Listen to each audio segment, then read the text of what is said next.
My name is Alexis Monroe. For the past 11 years, I built something most people only dream about. I turned a single rundown property into a portfolio worth north of $400 million.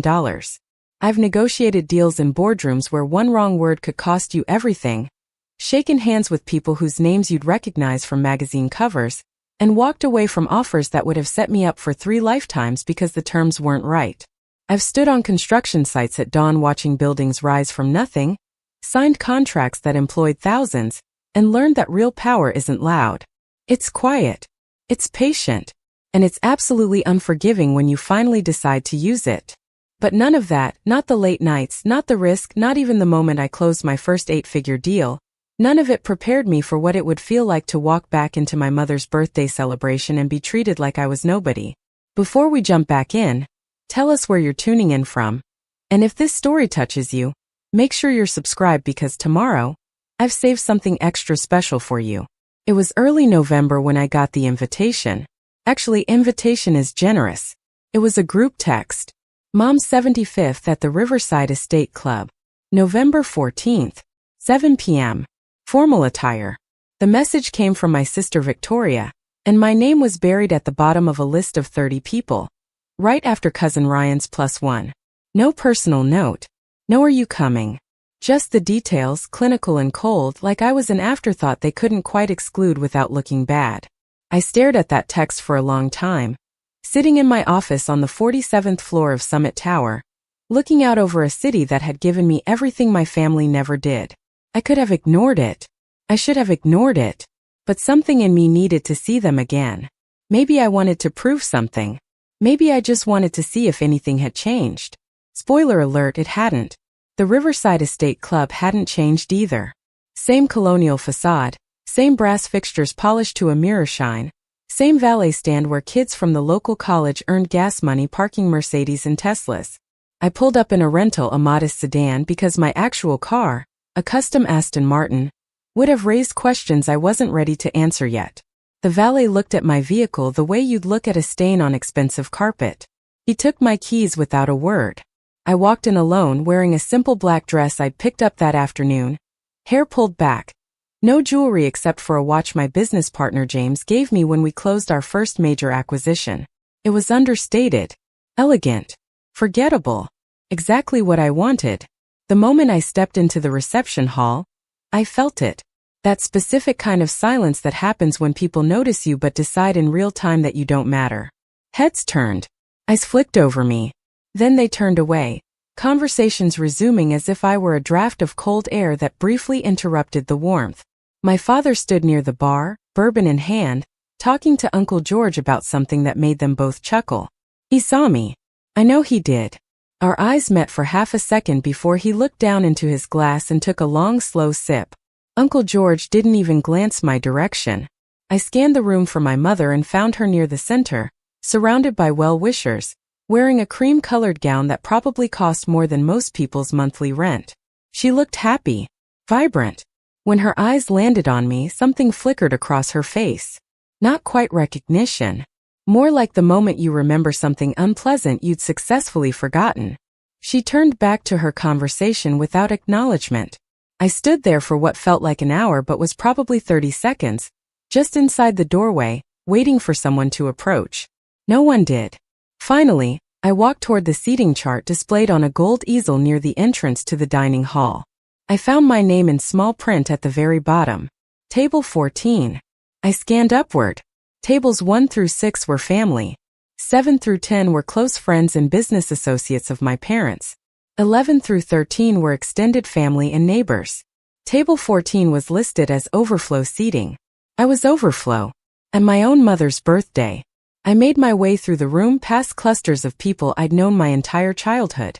Mrs. Pemberton, who used to bring us cookies at Christmas. Mr. and Mrs. Caldwell, who lived 3 houses down when we were kids. Cousin Ryan, who just made partner at some law firm downtown. Not one of them spoke to me. A few smiled, those tight, polite smiles you give strangers in elevators. Most just looked through me like I was staff. Table 14 was positioned near the swinging kitchen doors, just like in some cruel repeat of every family gathering I'd ever attended. Every time the doors opened, The smell of seared fish and roasted garlic rushed out, along with the clatter of pans and shouted orders from the kitchen line. The tablecloth was the same as all the others, but the centerpiece here was smaller, the candles shorter. It was a table for people who didn't quite belong. I sat down in the only open chair. To my left was an older man I didn't recognize, already halfway through a bottle of wine and humming tunelessly to himself. To my right was a woman scrolling through her phone, her thumb moving in rapid, mindless flicks. Neither of them looked up. I reached for the water glass in front of me, took a sip and settled in. I wasn't here to make a scene. Not yet. Dinner was served in courses. A butternut squash soup that was too salty. A mixed green salad with vinaigrette that tasted like it came from a bottle. The main course was pan-seared halibut with something they called a citrus reduction that was just melted butter and lemon juice. It was fine. Perfectly fine. The kind of meal that costs $200 a plate and tastes like $60. I ate in silence while conversations swirled around me. At the head table, Victoria stood and tapped her wine glass with a fork. The room quieted. She was wearing a floor-length emerald gown that shimmered under the chandelier light. Her hair swept up in an elaborate twist that probably took a stylist 2 hours to perfect. She looked every bit the successful daughter, the pride of the Monroe family. She smiled wide, that practiced smile she perfected somewhere between high school and her first board meeting. She began her speech with all the usual notes. How grateful she was to celebrate this milestone. How our mother was the strongest woman she'd ever known. How family was everything. Her voice carried across the room with the kind of ease that comes from someone who's used to being listened to. She talked about the new community initiative she was launching, the Monroe Legacy Foundation, dedicated to supporting women entrepreneurs in Riverside. There was applause. Lots of it. She thanked her husband Brandon for his support, and he raised his glass from his seat beside her, grinning like he'd won something. Then she thanked our father for teaching her the value of hard work. More applause. She thanked cousin Ryan for inspiring her to push boundaries. Even more applause. She thanked people I'd never heard of, donors and partners and board members. And then she wrapped up her speech with a touching tribute to our mother, her voice cracking just slightly in all the right places, enough to seem genuine but not enough to smudge her makeup. She never said my name. Not once. I sat there, fork in hand, and realized that in her version of our family story, I simply didn't exist. When she finished, the room erupted. People stood. They clapped. Someone whistled. My mother dabbed at her eyes with a napkin, overwhelmed by the love in the room. Victoria soaked it all in, that validation she'd always craved, and when she finally sat down, she caught my eye from across the room. She didn't smile. She just looked at me with this expression that said, "See? This is what matters. You were never part of this." I looked right back at her, my face neutral, and took another sip of water. I wasn't angry. Anger would have been a waste of energy. I was just waiting. Because I knew something Victoria didn't. I knew exactly who owned the Riverside Estate Club. I'd purchased it 8 months ago through one of my holding companies as part of a larger acquisition deal. And I knew exactly. Preparing and narrating this story took us a lot of time. So if you are enjoying it, subscribe to our channel. It means a lot to us. Now back to the story.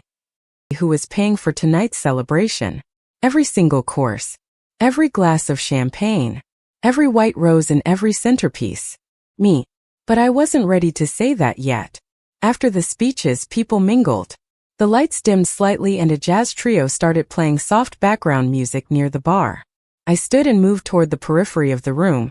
Not because I wanted to join anyone, just because sitting alone at table 14 felt like admitting defeat. I found myself near the windows overlooking the club's golf course, the fairways dark and silent under a crescent moon. I watched the reflections in the glass, the shapes of people I used to know, moving and laughing and living lives that no longer included me. That's when Aunt Louise appeared at my elbow. She was my father's aunt, technically my great-aunt.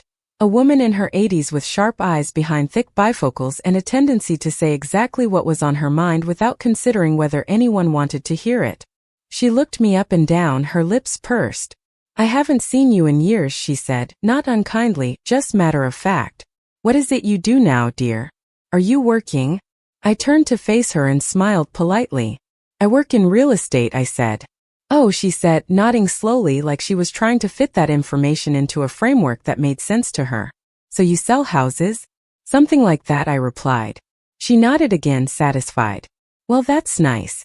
Steady work, I imagine. Not glamorous like your sister's foundation work, but steady is good. Better than nothing. I wanted to tell her that I didn't sell houses. I bought entire buildings. I restructured portfolios. I employed people who employed people. But I didn't.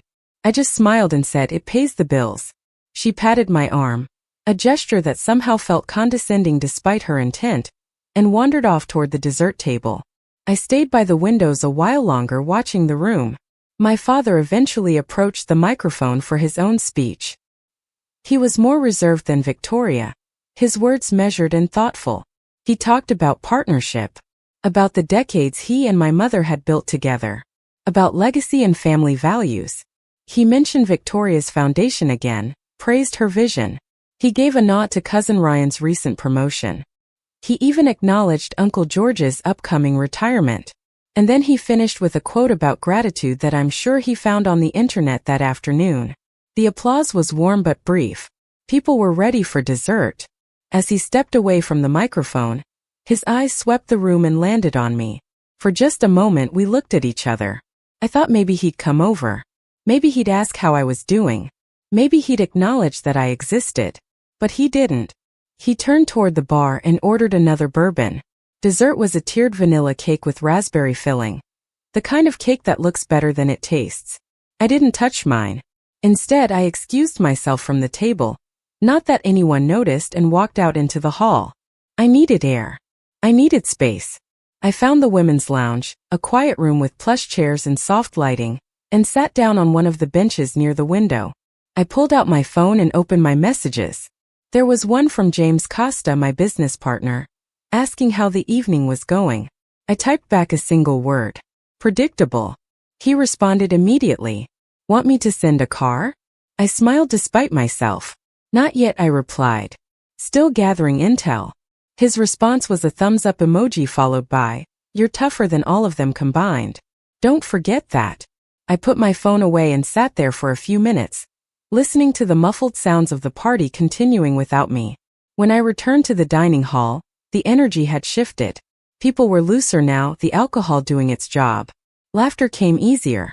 Conversations grew louder. I made my way back to table 14, and that's when Victoria found me. She didn't walk over so much as glide, her emerald dress trailing behind her like she was royalty. She stopped beside my chair and leaned down, close enough that no one else could hear. Her perfume was heavy, floral, and cloying. You really shouldn't have come, she said quietly, her voice smooth but cold. Mom didn't want this to feel awkward. I looked up at her, keeping my expression blank. Awkward for who? I asked. She straightened up, her smile never faltering. For everyone, Alexis. You've been gone for over a decade. People have moved on. We've moved on. You showing up here just reminds everyone of what didn't work out. I held her gaze. What didn't work out? I repeated. She sighed like she was explaining something obvious to a child. You left. You chose to leave. You can't just come back and expect everything to be the same. I didn't respond. I didn't argue. I just looked at her, really looked at her, and saw exactly who she'd become. Someone who rewrote history to fit her narrative. Someone who needed to be the center of every story. Someone who couldn't stand the idea that maybe, just maybe, I'd done more than survive. I'd thrived. But she didn't know that yet. So I just nodded slowly and said, you're right. Things aren't the same. She seemed satisfied with that. She patted my shoulder, another condescending gesture that made my skin crawl, and walked away. I watched her rejoin her table, watched her lean into Brandon and whisper something that made him laugh. I watched her bask in the attention, the admiration, the love that filled the room. And I knew without a doubt that everything she'd built was about to come crashing down.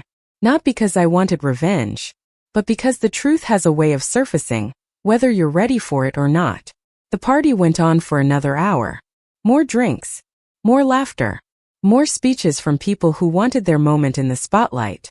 I stayed until the end, mostly out of stubbornness.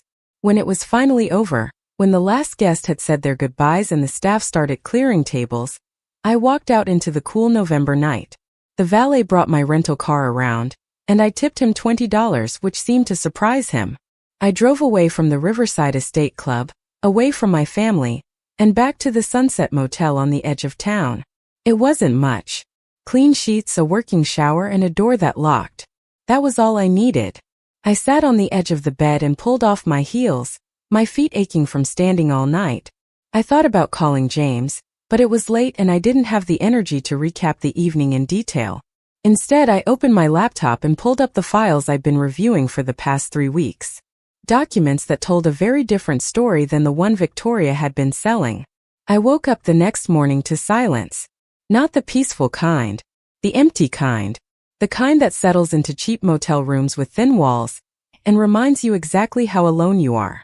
The digital clock on the nightstand blinked 7:23 in red numbers that seemed too bright for how tired I felt. I'd barely slept. Every time I closed my eyes, I saw Victoria's face, heard her voice telling me I shouldn't have come, felt the weight of being invisible in a room full of people who were supposed to know me better than anyone. I got up, showered in a bathroom that smelled like industrial cleaner and fake lemon, and dressed in jeans and a sweater. No need for formal attire today. No need to pretend I belonged anywhere. My phone sat on the nightstand, screen dark. I picked it up and saw 3 notifications. The first was a message from James sent at 6 in the morning. He was always up early, something about wanting to beat the East Coast markets. The message read, "Board meeting moved to next week. You good?" I typed back a quick response. "All good. Just tying up some personal things." The second notification was an email from my attorney Marcus Sheffield with the subject line Estate Club documentation. I'd asked him to pull everything related to the Riverside Estate Club acquisition, every contract, every invoice, every payment record. He'd delivered as always. The third notification made my stomach tighten. It was a text from my mother. Brief, cold, efficient. "Thank you for coming last night. It meant a lot." That was it. No question about how I was doing. No suggestion that we get coffee or catch up. Just a polite dismissal wrapped in false gratitude. I stared at those words for a long moment, then turned off my phone and tossed it onto the bed. I needed coffee. Real coffee. Not the single-serve packet sitting next to the motel room's dusty coffee maker. I grabbed my jacket and walked out into a morning that was gray and damp. The kind of November weather that makes everything look tired. Riverside hadn't changed much in the years I'd been gone. Same tree-lined streets. Same brick storefronts downtown. Same coffee shop on the corner of Main and Laurel where I used to study for exams in high school. I walked in and the smell hit me immediately. Dark roast and vanilla and something baking in the back. There were a handful of people scattered throughout the shop, laptops open, headphones in, living their quiet morning routines. I ordered a large black coffee and a blueberry muffin I had no intention of eating, paid with cash, and found a seat by the window. I sat there for a while watching Riverside wake up. A woman jogged past with a golden retriever. A man in a suit checked his watch and hurried toward the parking garage across the street. 2 teenagers walked by laughing about something on one of their phones. Normal life.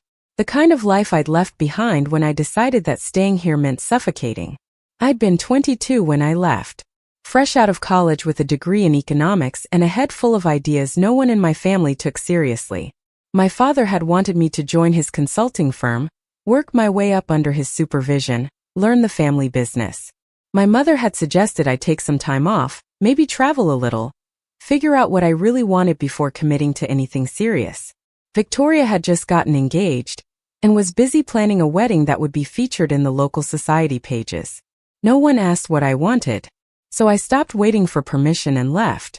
I moved to Boston with $800 in my bank account and a duffel bag full of everything I owned. I crashed on a friend's couch for 3 months while I worked 2 jobs, one as a receptionist at a real estate office during the day and another as a bartender at night. I was exhausted all the time. I lived on ramen and black coffee, and the kind of determination that comes from knowing you'll never get a second chance if you blow the first one. The real estate office was where everything started. I watched deals happen. I listened to agents talk about properties and neighborhoods and market trends. I learned how money moved, how people made decisions, what drove value.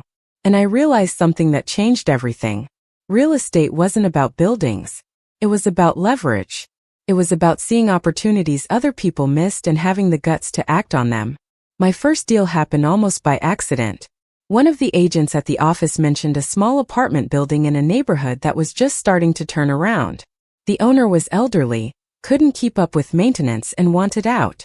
The asking price was $240,000, which might as well have been $2 million for all the cash I had. But I'd been reading everything I could get my hands on about creative financing, about partnerships, about how to structure deals when you don't have money. I found an investor, a guy named Thomas Chun who ran a small fund and liked taking chances on young people with more ambition than sense.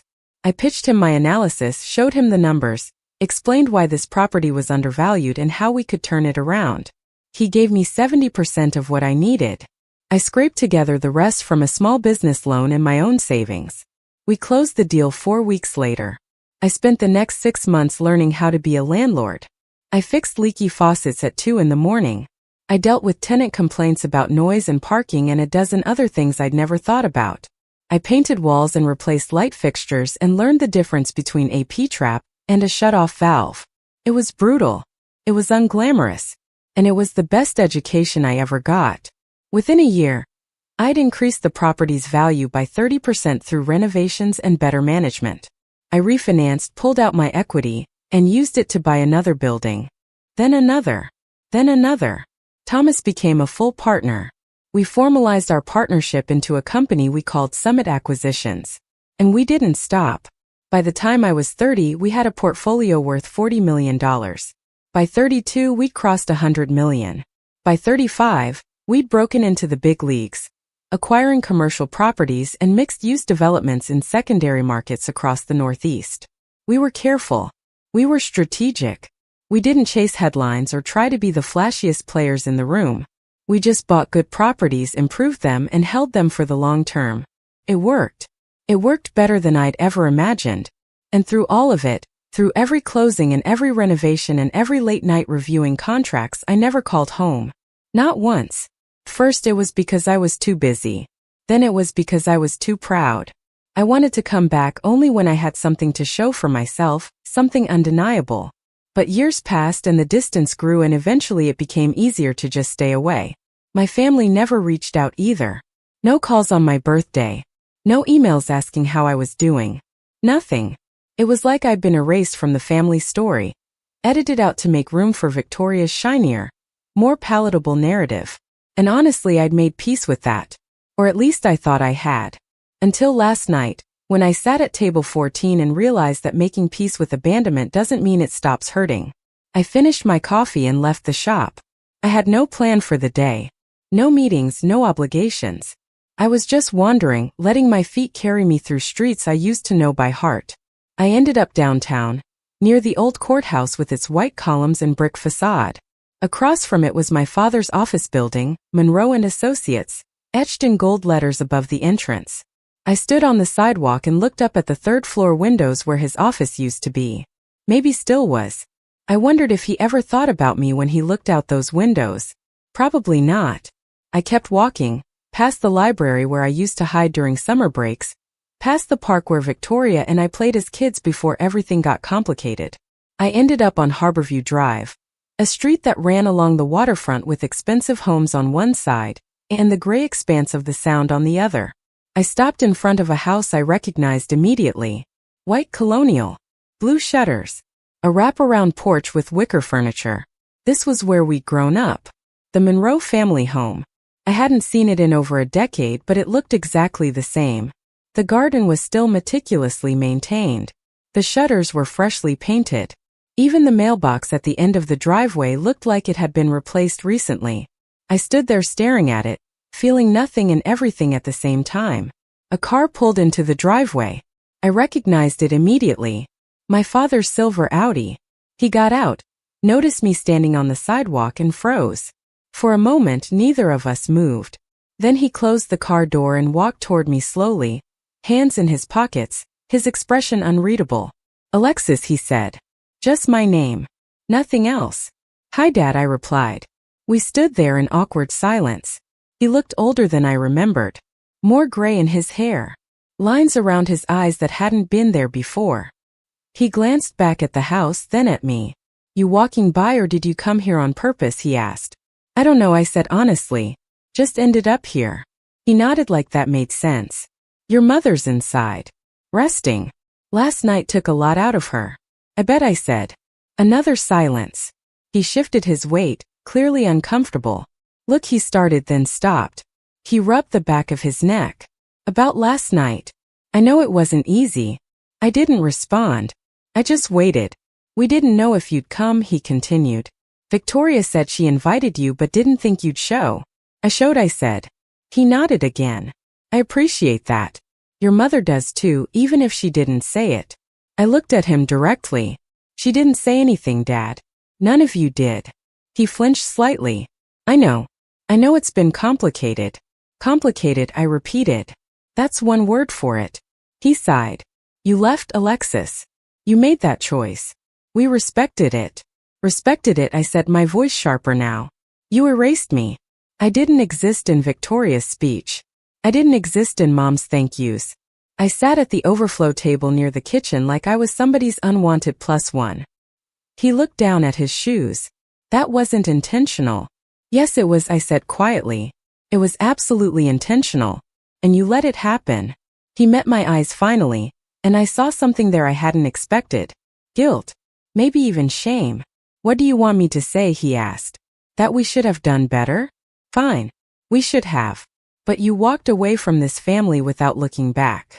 You can't expect everything to be the same when you decide to come home. I'm not expecting anything, I said. I came because I got an invitation. I stayed because I wanted to see if maybe, just maybe, something had changed. But it hasn't. You're still the same people. And I'm still the one who doesn't fit. That's not fair, he said. Isn't it, I asked. He opened his mouth to respond but nothing came out. Finally, he just shook his head. I don't know what you want from us, Alexis. Nothing, I said. I don't want anything from you. I turned and started walking away. Alexis, he called after me. I stopped but didn't turn around. We're still your family, he said. I looked back over my shoulder. Family shows up, Dad. Family asks how you're doing. Family doesn't make you feel like a ghost in your own life. And then I kept walking. I didn't look back again. I spent the rest of the day driving around Riverside, reacquainting myself with a town that felt familiar and foreign at the same time.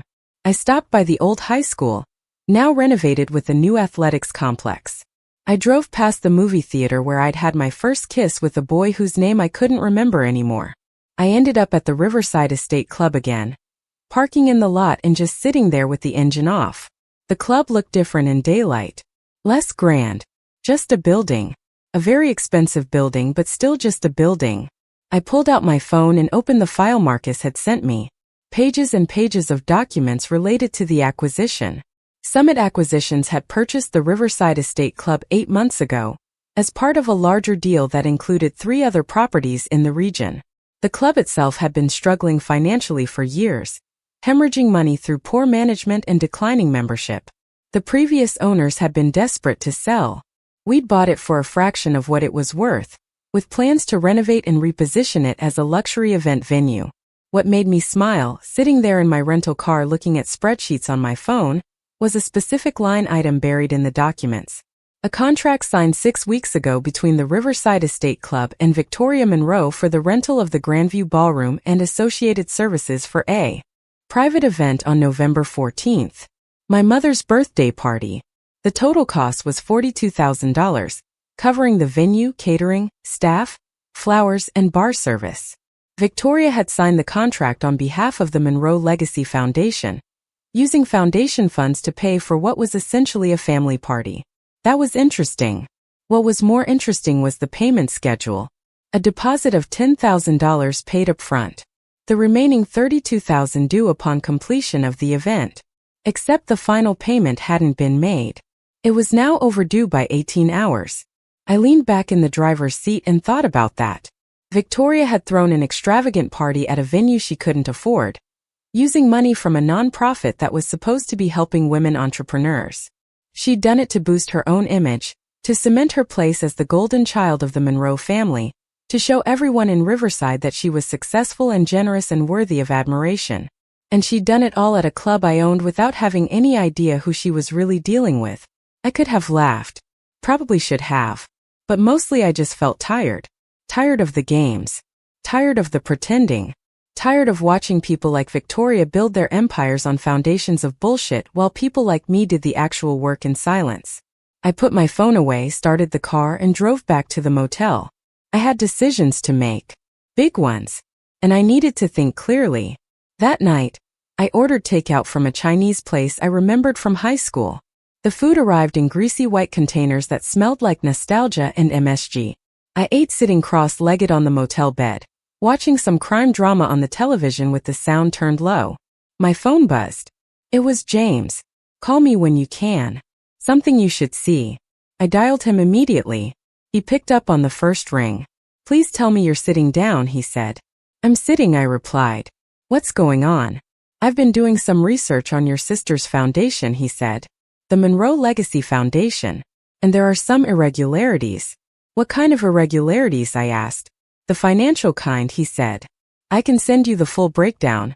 But the short version is that the foundation's tax filings don't match up with their public statements about funding and donations. There are gaps. Big ones. I set down my container of lo mein. How big? James paused.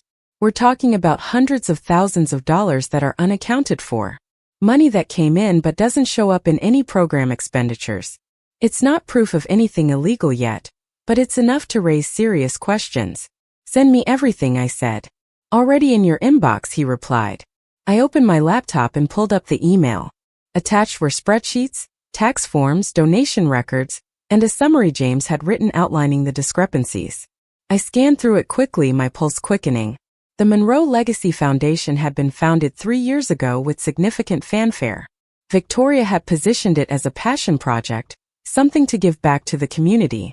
She'd secured donations from local businesses, wealthy individuals, and even some corporate sponsors. On paper, the foundation had raised over $2 million in that time.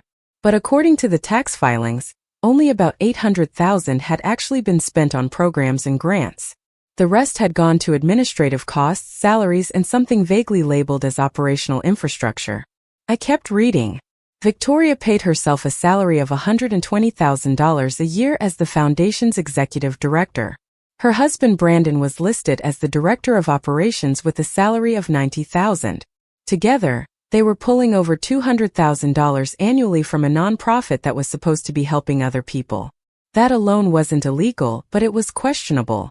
What was more questionable were the operational infrastructure expenses.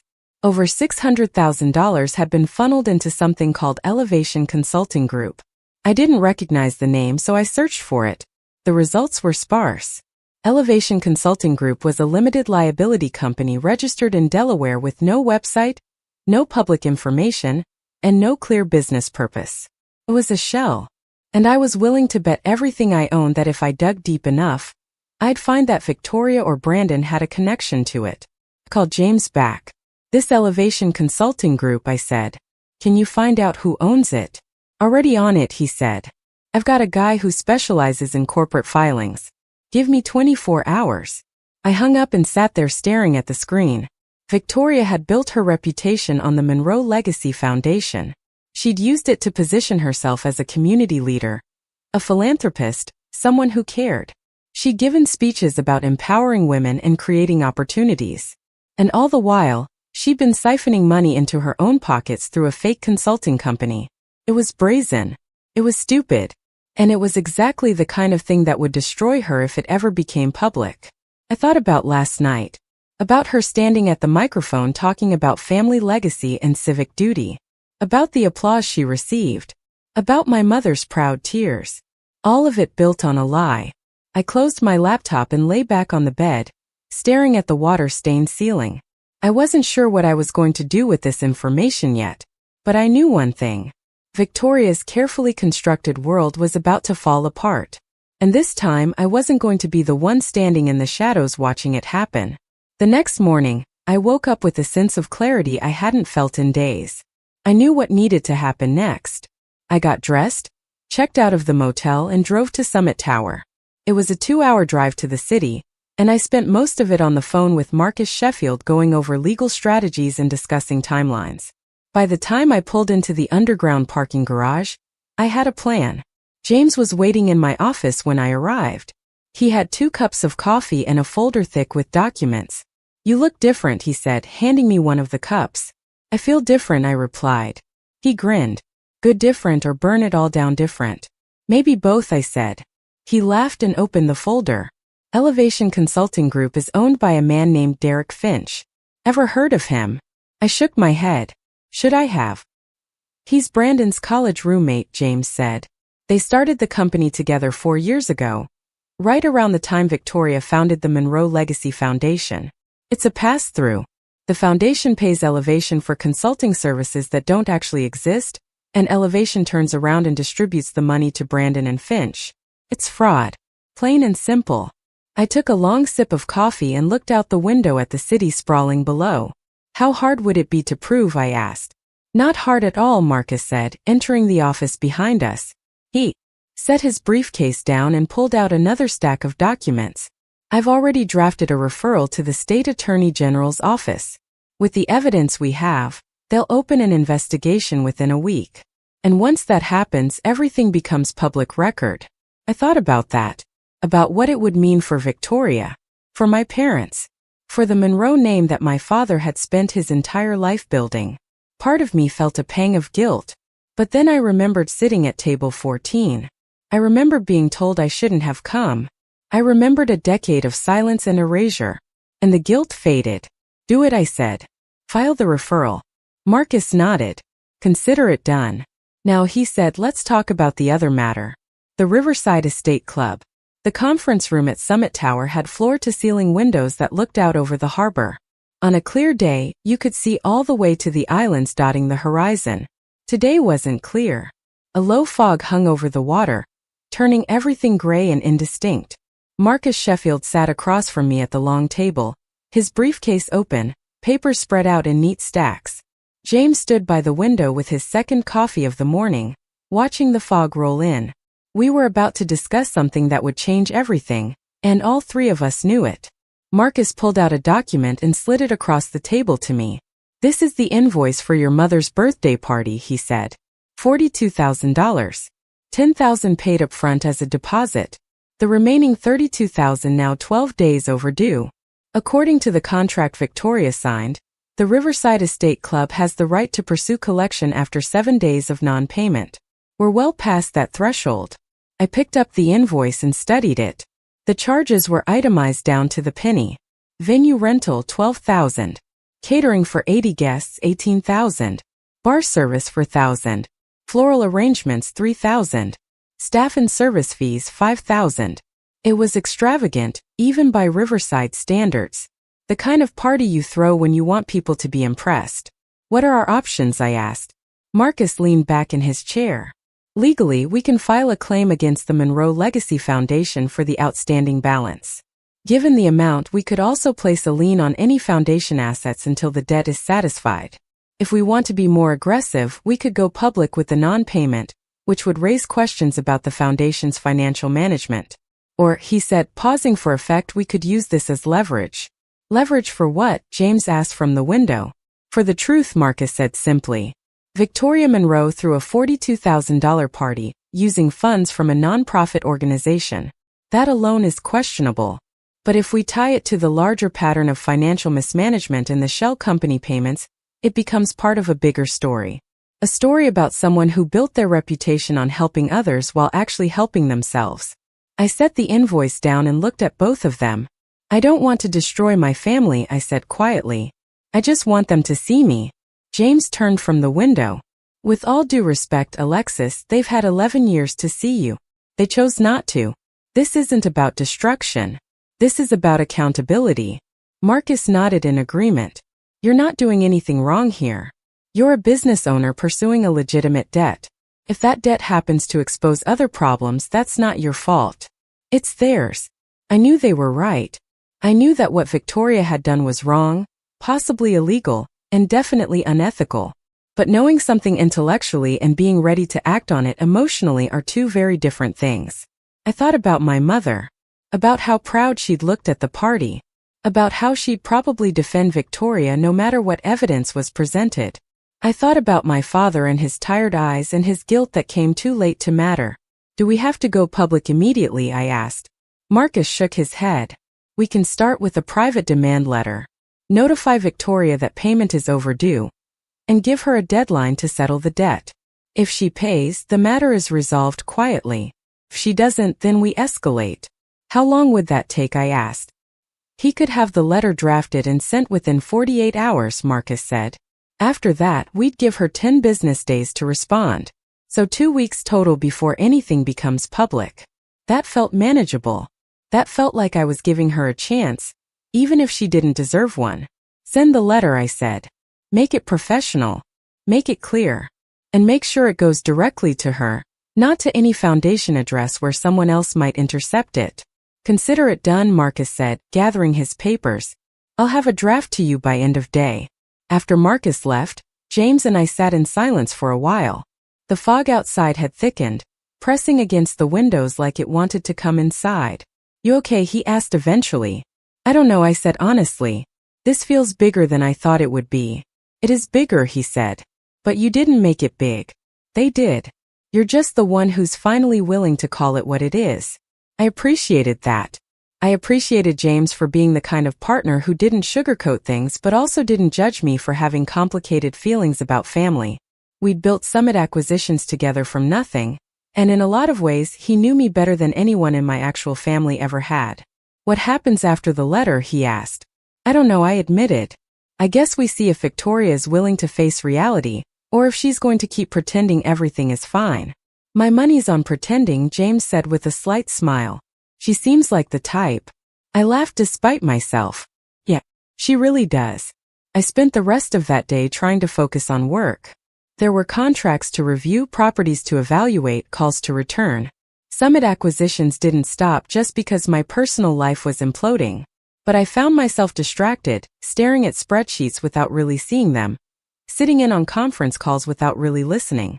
My mind kept drifting back to Riverside, to my mother's party, to Victoria's speech, to the way my father couldn't look at me. By late afternoon, I gave up pretending to be productive. I told my assistant I was leaving early and drove back to my apartment in the city. It was a penthouse in a converted warehouse building. All exposed brick and tall windows and modern furniture that cost more than most people's cars. I'd bought it 3 years ago as a symbol of having made it. But standing in the middle of my expensive living room that evening, looking at art I'd purchased because someone told me it was valuable, I felt emptier than I had in years. I poured myself a glass of wine and sat on the couch. My phone was on the coffee table, screen dark. I picked it up and scrolled through my contacts. There weren't many. James, Marcus, a few business associates. Some people I'd worked with over the years but wouldn't call friends. No one from Riverside except my parents. And I hadn't updated their contact information in so long, I wasn't even sure the numbers were still current. I thought about calling my mother. Just picking up the phone and saying the things I should have said at the party. That I'd built something. That I was successful. That I hadn't failed just because I'd left. But I didn't. Because part of me knew it wouldn't matter. She'd made up her mind about who I was a long time ago, and no amount of explaining was going to change that. So instead, I sat there drinking wine and watching the sun set over the city, turning the sky orange and pink and purple before finally fading to black. The next morning, Marcus sent me the draft of the demand letter. It was exactly what I'd asked for. Professional, clear, and impossible to misinterpret.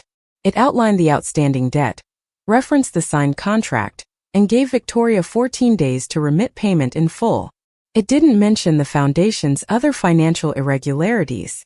It didn't make accusations or threats. It was simply a business matter between two parties. I approved it immediately, and Marcus sent it via certified mail to both Victoria's home address and the foundation's office. Now all we could do was wait. I tried not to think about it. I tried to focus on other things. But every time my phone buzzed, my heart jumped, wondering if it was her calling to scream at me or beg me to make it go away.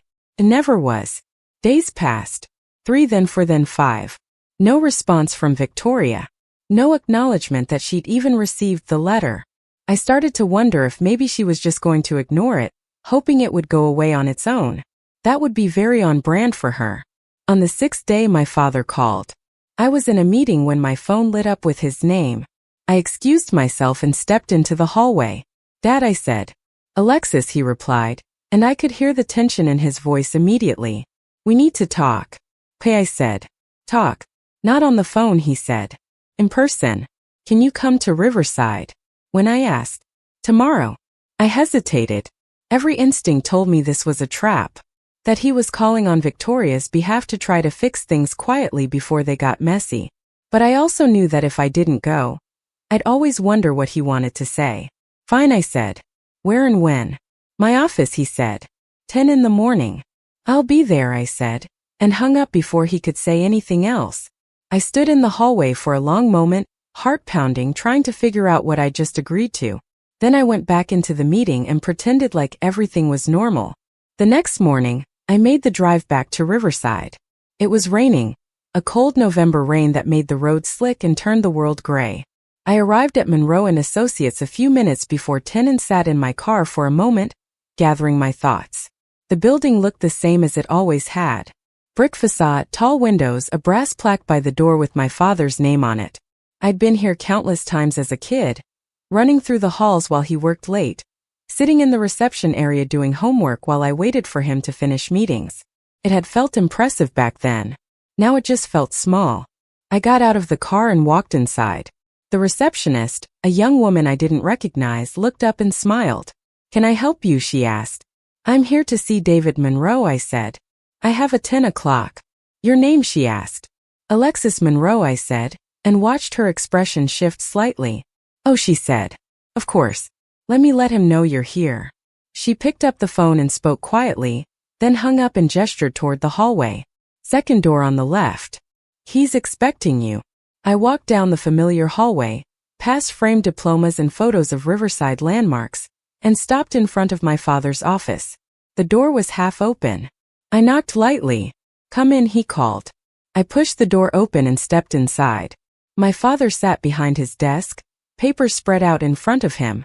He looked tired, older than he had just a week ago. He gestured to the chair across from him. Sit, he said. I sat. We looked at each other for a moment, neither of us speaking. Then he sighed and pushed a piece of paper across the desk toward me. It was the demand letter Marcus had sent. I assume you know what this is, he said. I do, I replied. Victoria showed it to you. She showed it to all of us, he said. Your mother, me, even Brandon. She's terrified, Alexis. She thinks you're trying to ruin her. I picked up the letter and scanned it even though I'd already read it a dozen times. This is a business matter, I said. She signed a contract. She didn't pay. That's not personal. It's just business. Don't do that, he said sharply. Don't pretend this is just business. You own the Riverside Estate Club. You could have told us. You could have said something. But you didn't. You sat there at that party knowing exactly what was happening, and you said nothing. What was I supposed to say? I asked. Hi everyone, by the way, I'm rich now and I own this building.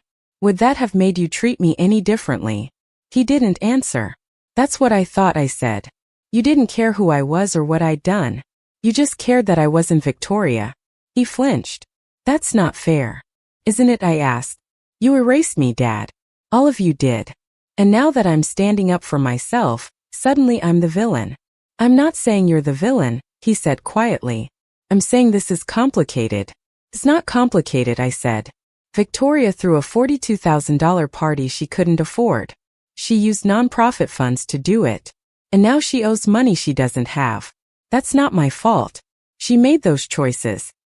He rubbed his face with both hands. If you pursue this, it'll destroy her. The foundation will be investigated. Her reputation will be ruined. She'll lose everything.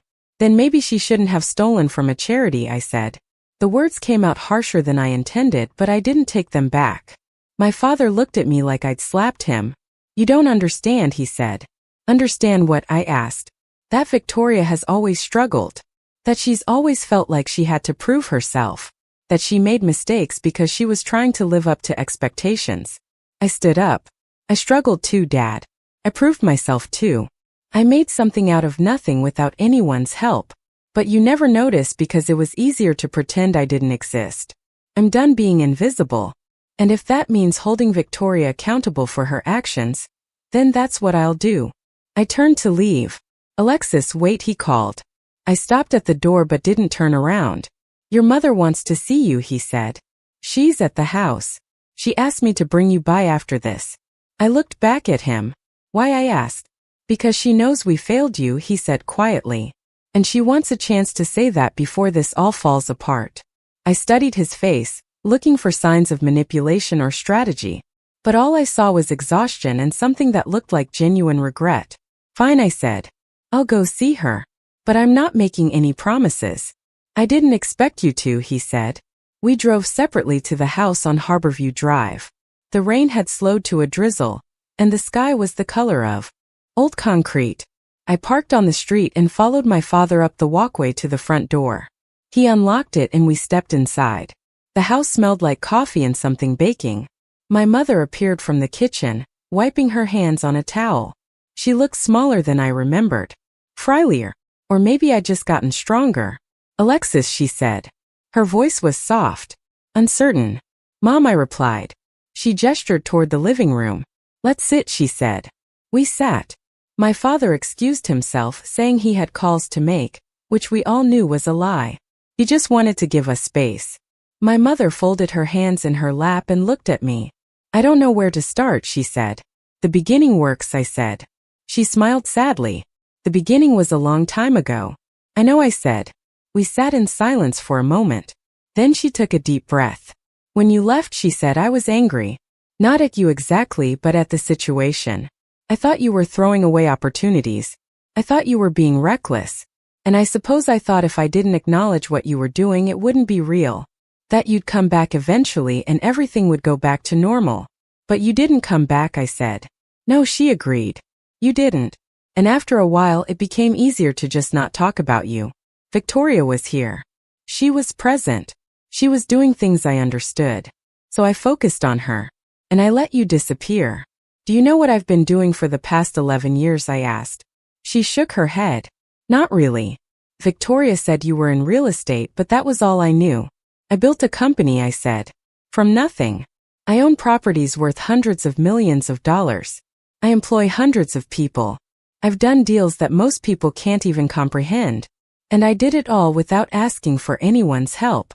Without expecting anyone in this family to care. Her eyes filled with tears. I'm so sorry, she whispered. Sorry doesn't fix 11 years, I said. It doesn't fix sitting at table 14. It doesn't fix being treated like I was nobody.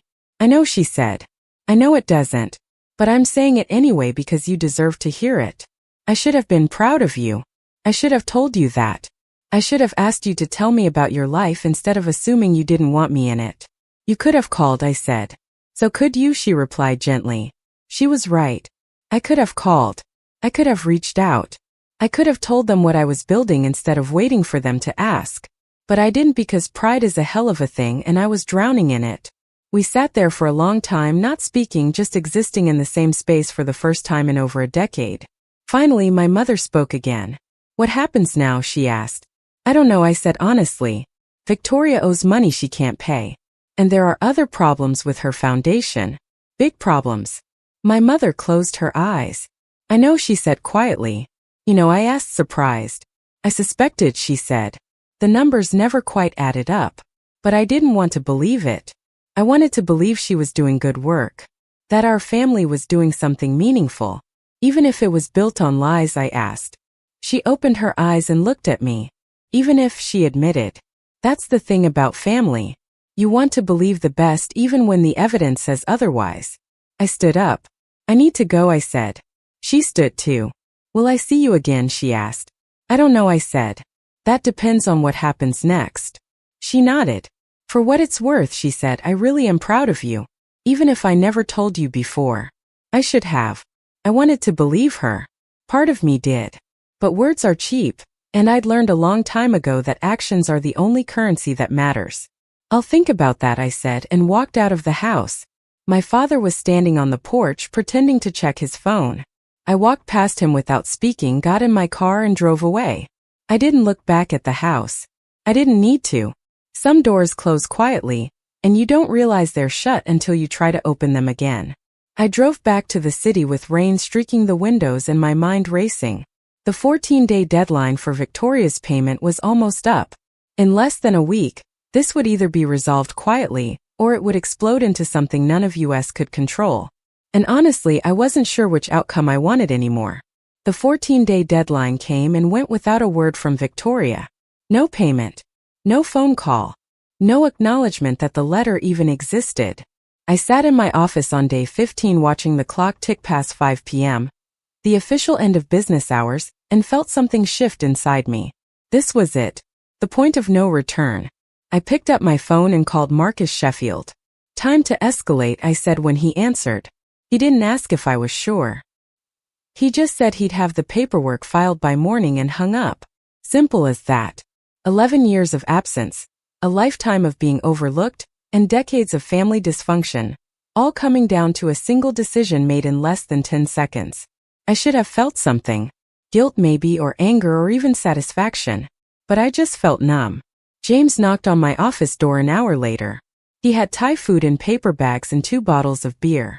Figured you could use this, he said, setting everything down on my desk. You figured right, I said. We ate in silence for a while, the kind of comfortable silence that only comes from years of partnership and mutual respect. Eventually he spoke. You know this is going to get ugly, he said. I know, I replied. Your sister isn't going to go down quietly. None of them are. I know that too, I said. He nodded and took a long drink of his beer. Just making sure you're ready. I've been ready for 11 years, I said. I just didn't know it until now. He smiled at that. Good, he said. Because tomorrow morning, the Attorney General's office is going to receive a very detailed complaint about the Monroe Legacy Foundation. And by tomorrow afternoon, every news outlet in the state is going to be running with it. I looked up sharply. What do you mean every news outlet? Marcus has a contact at the Hartford Courier, James said. Investigative journalist. Won awards for exposing nonprofit fraud. He's been sitting on our documentation for 3 days waiting for the green light. The moment we file with the AG, he's publishing. I set down my food. You didn't think to mention this before. You didn't ask, James said simply. Besides, you know how this works. The story was always going to break. The only question was whether we controlled the narrative or let someone else do it for us. This way the facts come out first. Clean. Clear. Before Victoria has a chance to spin it. He was right. I knew he was right.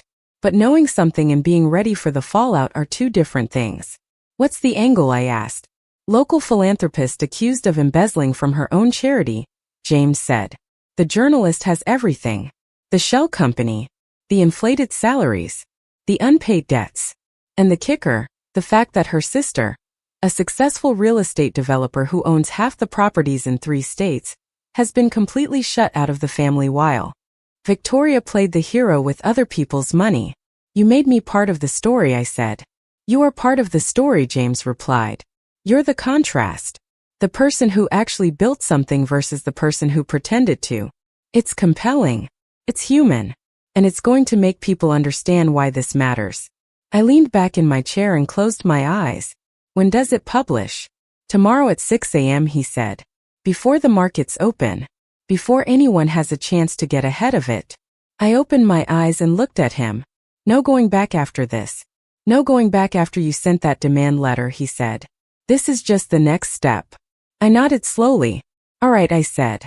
Let's do it. James raised his beer bottle. To the truth, he said. To the truth, I echoed, and we clinked bottles. The rest of the evening passed in a blur. I went home, tried to sleep, failed miserably, and ended up sitting on my couch at 3 in the morning watching infomercials and questioning every decision I'd ever made.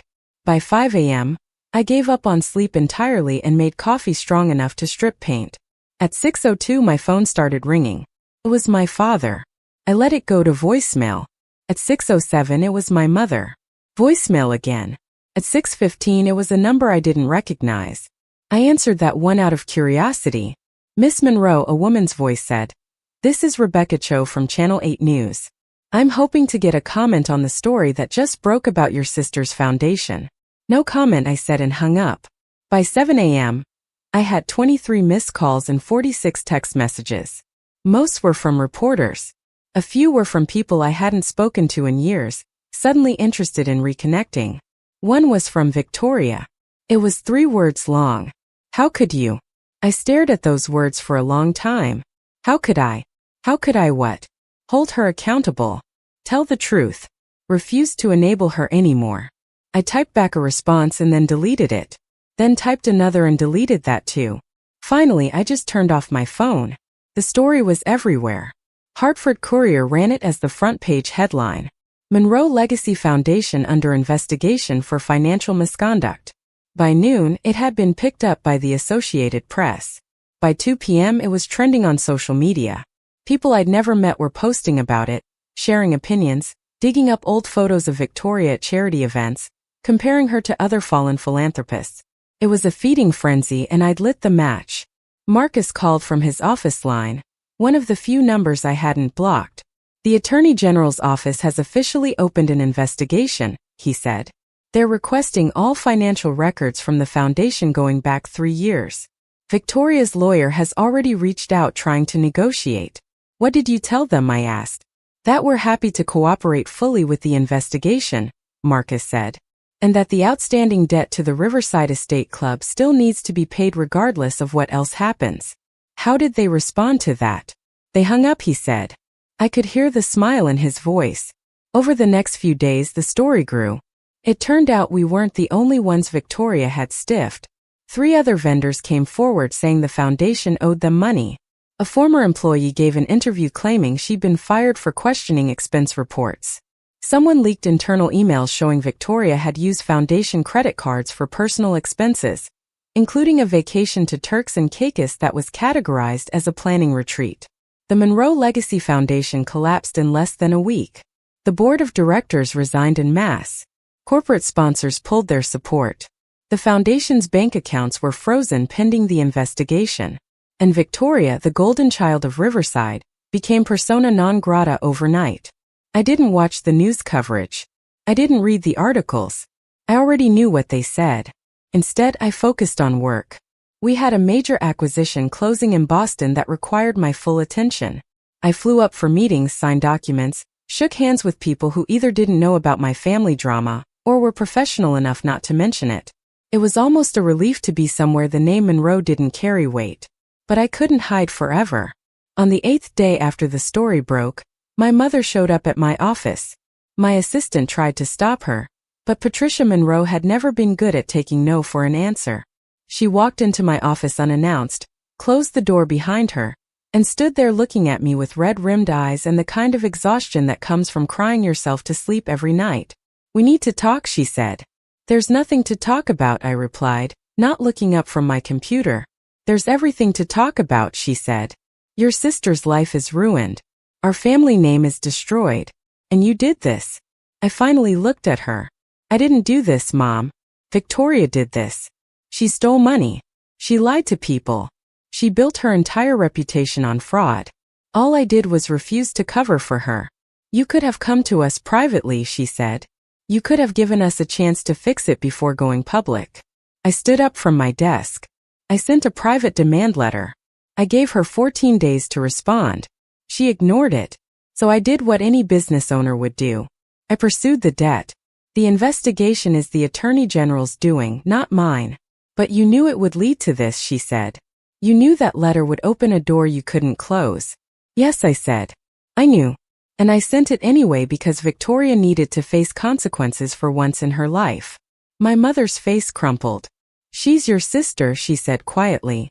She's barely my sister, I said. She hasn't acted like my sister in over a decade. She erased me. She took credit for things she didn't do. She stole money meant to help people and used it to make herself look good. And you all let her because it was easier than admitting the truth. What truth? My mother asked. That I was the successful one, I said. That I was the one who built something real. That I didn't need any of you to do it. The words hung in the air between us. My mother wiped her eyes with the back of her hand. Your father and I are going to lose everything, she said. The scandal is affecting his business. People are pulling contracts. Our reputation in Riverside is gone. Victoria and Brandon are facing criminal charges. And you're fine. You're successful and powerful and you don't need us. So congratulations, Alexis. You won. I didn't want to win, I said quietly. I just wanted to be seen. She looked at me for a long moment. Then she turned and walked out without another word. The door clicked shut behind her, and I was alone again. I sat back down at my desk and stared at my computer screen without seeing it. James was right. This had gotten ugly. But it was also necessary. Sometimes the only way to heal an infection is to cut it out, even if the surgery leaves scars. 2 weeks later, I received an email from an address I didn't recognize. The subject line read, "Please read." I almost deleted it, assuming it was another reporter or someone looking to capitalize on the drama. But something made me open it. The email was from Victoria. It was long, rambling. Parts of it were angry, accusing me of destroying her life out of jealousy. Other parts were almost apologetic, acknowledging mistakes she'd made. And buried near the end was something I hadn't expected, an admission. She wrote that she'd spent her entire life trying to be what our parents wanted, that she built the foundation not because she cared about helping people, but because she needed to prove she was worthy of the Monroe name. That she'd pushed me out of the family narrative because having a successful sister made her feel inadequate. That she'd taken the money because she was drowning in debt from trying to maintain an image she couldn't afford. And that she was sorry. Not for getting caught, but for what she'd done to me. I read the email 3 times. Then I closed my laptop and sat in the silence of my apartment. Part of me wanted to respond, to tell her that apologies don't erase damage. That sorry doesn't give me back the years I spent feeling invisible. But another part of me, a smaller, quieter part, understood her in a way I hadn't before. We'd both been trying to prove ourselves. We'd both been desperate for validation from parents who didn't know how to give it. The difference was that I'd walked away when I realized I'd never get it, and she'd stayed and destroyed herself trying. I didn't respond to the email, but I didn't delete it either. 3 months passed. The Attorney General's investigation concluded with criminal charges filed against Victoria and Brandon for embezzlement and wire fraud. They both pleaded guilty as part of a deal that kept them out of prison, but required full restitution to the foundation's donors and 5 years probation. The Monroe Legacy Foundation was officially dissolved. My father's business recovered slowly as he distanced himself from the scandal and rebuilt his reputation one client at a time. My mother stopped calling after that day in my office. I heard through mutual acquaintances that she'd started volunteering at a women's shelter, trying to do quietly what Victoria had pretended to do publicly. I thought about reaching out to her but never did. Some distances are too great to bridge, even with the best intentions. And then one day in early March, I got a call from a lawyer in Riverside I'd never heard of. "Miss Monroe," he said, "I'm handling the dissolution of the Monroe Legacy Foundation's remaining assets. There's a property that needs to be dealt with." "What property?" I asked. "A building on Harborview Drive," he said. "It was purchased by the foundation 2 years ago, with the intention of converting it into a community resource center. The project was never completed due to, recent events. The building is being sold to settle debts, and as the largest creditor, you have first right of refusal on the purchase." I looked up the property address. It was 3 blocks from my childhood home, an old brick building that used to be a school before it closed in the 90s. I remembered it vaguely. Broken windows, overgrown lawn, the kind of place kids dared each other to explore at night. "What's the asking price?" I asked the lawyer. $200,000, he said. "It needs extensive renovation, but the bones are good, and the location is prime." "I'll take it," I said without hesitation.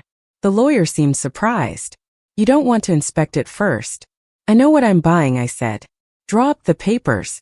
We closed on the property 3 weeks later.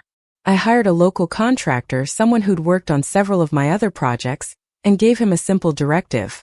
Turn this into something that actually helps people. Not a vanity project. Not a monument to anyone's ego.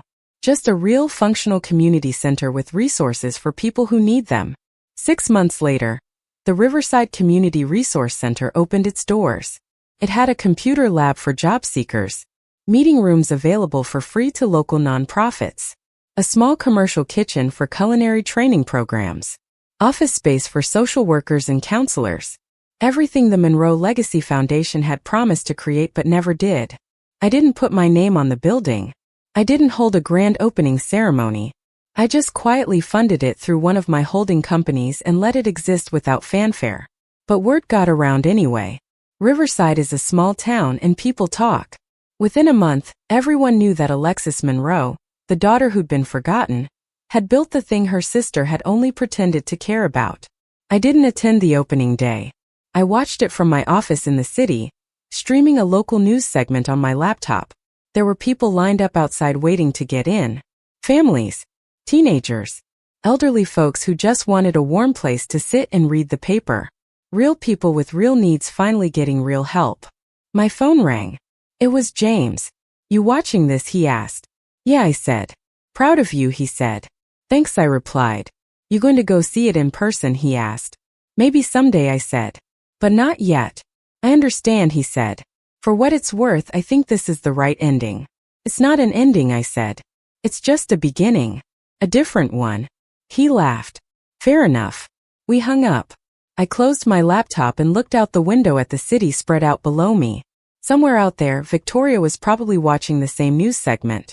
Probably feeling some combination of anger and shame and regret. Somewhere in Riverside, my parents were trying to figure out how to live with the weight of everything that had happened. And here I was, in an office I'd built with my own hands, feeling something I hadn't felt in years. Not happiness exactly. Not vindication either. Just a quiet sense of rightness. Of knowing that I'd done what needed to be done, even when it hurt. 6 months after the community center opened, I got a handwritten letter in the mail. The return address was my parents' house in Riverside. I almost threw it away unopened, but curiosity won out. Inside was a single page written in my mother's careful handwriting. "Dear Alexis," it began. "I don't expect you to forgive us. I don't expect you to call or visit or pretend that what happened didn't happen. But I wanted you to know that I've seen what you built. The resource center. And I've seen the people it's helping. Real people, not the imaginary beneficiaries your sister talked about in her speeches. You did what we should have done. What Victoria should have done. You actually helped instead of just performing help. And I'm proud of you for that, even though I have no right to be.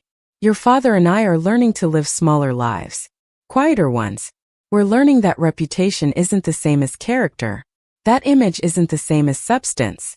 These are lessons we should have learned decades ago, but better late than never, I suppose. Victoria's doing better. She's working as a bookkeeper for a small accounting firm. She and Brandon are in therapy. They've moved out of Riverside to a town where nobody knows their story. She asked me to tell you that she thinks about you often, that she wishes things had been different, that she understands why you did what you did. I don't know if any of that matters to you. Maybe it doesn't. Maybe we burn too many bridges for words to carry any weight across the distance. But I wanted you to know anyway. You were always stronger than the rest of us. We just couldn't see it because we were too busy protecting our own fragile egos. I hope you're happy, Alexis. I hope you've built a life that feels full and meaningful. And I hope that someday, if you're ever ready, there might be a small space in that life for us. Not as we were. We can never be that again. But as something new. Something honest. With love I probably don't deserve to offer, Mom. I read the letter twice. Then I folded it carefully and put it in my desk drawer. I didn't respond immediately. I needed time to think. Time to feel. Time to decide if forgiveness was something I was capable of or even interested in. But I kept the letter. That felt like something. A week later I drove back to Riverside. Not to see my parents. Not to confront Victoria. Just to see the community center in person. I parked across the street and sat in my car watching people come and go. A woman with 2 kids heading into the computer lab. An elderly man shuffling toward the meeting rooms with a stack of papers. A group of teenagers laughing as they walked up the front steps. This was real. This mattered. This was proof that something good could come from something painful if you were willing to do the hard work of building instead of performing. I got out of my car and walked across the street. Inside, the building hummed with activity. People working at computers. A cooking class happening in the kitchen. The smell of garlic and herbs filling the air. A job counselor meeting with a young man in one of the glass-walled offices. Nobody recognized me. Nobody knew I was the one who'd paid for all of this. And that felt exactly right. I walked through the building slowly, taking it all in. And in the back hallway, near the emergency exit, I found something I hadn't expected. A small plaque mounted on the wall. It read, "In memory of what could have been, and in celebration of what is. Built not for recognition but for purpose. I stood there staring at that plaque for a long time. I didn't know who'd put it there. The contractor maybe. Or James pulling strings behind the scenes. It didn't matter. What mattered was that it was true. I'd built this not because I wanted applause or redemption or revenge. I'd built it because it needed to exist. Because people needed help. Because words and performances and carefully curated images don't actually change anything. But walls and programs and resources do.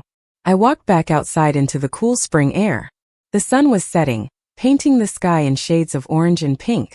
My phone buzzed. It was a text from my father. I heard you were in town. Would you want to have coffee sometime? No pressure. Just an offer. I stared at the message for a long moment. Then I typed back maybe. Someday. But not yet. His response came quickly. I understand. Thank you for considering it. I put my phone away and got back in my car. As I drove out of Riverside, I looked in the rearview mirror at the town shrinking behind me. The place where I'd grown up feeling invisible. The place where I'd been erased from my own family's story. The place where I'd finally learned that the only validation that matters is the kind you give yourself. I didn't know if I'd ever have a real relationship with my parents again. I didn't know if Victoria would ever truly understand the damage she'd caused. I didn't know if the distance between us would ever shrink to something manageable. But I knew one thing for certain. I didn't need them to see me anymore. I'd already seen myself. And that was enough. The buildings I'd bought, the company I'd built, the community center that bore no name but mine in spirit only. These were the proof that I existed. That I mattered. That I'd taken the pain of being overlooked and turned it into something tangible and real. Some stories don't end with reconciliation. Some stories end with acceptance. With understanding that you can't change the past, but you can build a different future. With knowing that sometimes the best revenge isn't revenge at all. It's just living well. Building well. Being the person you needed when you were invisible. As I merged onto the highway heading back to the city, I felt something shift inside me. Not forgiveness exactly. Not yet. But maybe the beginning of it. The understanding that my family's failure to see me said more about them than it ever did about me. And that I'd spent 11 years proving something to people who were never going to understand what I'd accomplished anyway. I was done proving. Done performing. Done waiting for validation that would never come. I was just going to keep building. Keep helping. Keep being exactly who I'd become. And if someday my family wanted to be part of that life, we'd figure it out. But it would be on my terms. In my time. When I was ready. And until then I had work to do. The invitation arrived on a Tuesday morning in late September, nearly 18 months after the community center opened. It was hand-delivered by courier to my office at Summit Tower, which should have been my first clue that this wasn't ordinary mail. The envelope was cream-colored, heavy stock, with my name written in elegant calligraphy across the front. Inside was a single card requesting my presence at the Riverside Annual Civic Awards ceremony. The date was October 15th. Black tie optional. RSVP required. At the bottom, in smaller print, it noted that the Riverside Community Resource Center was being honored with the Outstanding Community Impact Award. My assistant Rachel knocked on my door frame. That came about an hour ago, she said. Courier wouldn't say who sent it, just that it required a signature. I held up the invitation. You know about this, I asked. She shook her head. But James might. He's been fielding a lot of calls from Riverside lately. Calls about what? I asked. She shrugged. He said he'd talk to you about it when you had time. Tell him I have time now, I said. James appeared 10 minutes later with 2 coffees and the expression of someone who knows they're about to have a difficult conversation. Before you say anything, he started, sitting down across from my desk. You should know that I didn't arrange this. I had nothing to do with it. What is this exactly? I asked, tapping the invitation. The Riverside Civic Association decided to honor the community center, he said. They've been planning it for months apparently. It's a big deal.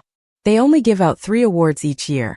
And this is the first time they've honored a community resource project in over a decade. And they want me there, I said. They want the person responsible for the project there, James said carefully. I told them you prefer to stay anonymous, that you don't do public recognition, but they were pretty insistent. Said it would mean a lot to the community. I set down the invitation. Who else is being honored? A retired teacher who started a literacy program, James said. and a local doctor who's been running a free clinic for 20 years. Good people doing actual good work. Unlike the previous honorees, I said. He smiled slightly. Your words, not mine. But yes, there's been some effort to recalibrate what the city values after everything that happened with your sister's foundation. I leaned back in my chair and looked out the window. The city sprawled below, endless and indifferent.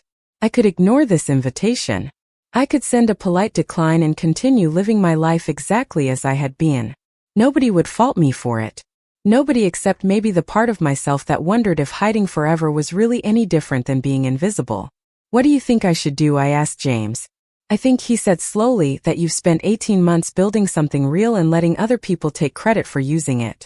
Maybe it's time people knew who actually gave a damn. But if you go, your family will be there. Probably, he agreed. Your mother especially. Maybe your father. I doubt Victoria, but you never know. Can you handle that? I don't know, I admitted. But maybe that's not the right question. What's the right question? He asked. Whether I'm ready to stop running, I said. James nodded. Then I guess you have some thinking to do. He left the coffee on my desk and walked out, closing the door quietly behind him. I spent the next 3 days trying to decide. I made lists of pros and cons. I called Marcus Sheffield to get his legal perspective, which was characteristically pragmatic. It's good publicity for Summit Acquisitions, he said. Shows we're invested in community development beyond just profit margins. Could open doors for future projects. I called an old friend from college, someone who'd known me before Riverside and before the family drama. She listened to the whole story and then said, sounds like you're afraid of being seen. I thought that's what you wanted. It is, I said. It was. I don't know anymore. Here's the thing, she said. You can't control how your family reacts to seeing you succeed. You can only control whether you let their potential reactions stop you from accepting recognition you've earned. That's not about them. That's about you. She was right. I knew she was right. But knowing something intellectually and feeling it emotionally are two very different things. On the 4th day, I sent my RSVP. One guest. Attending.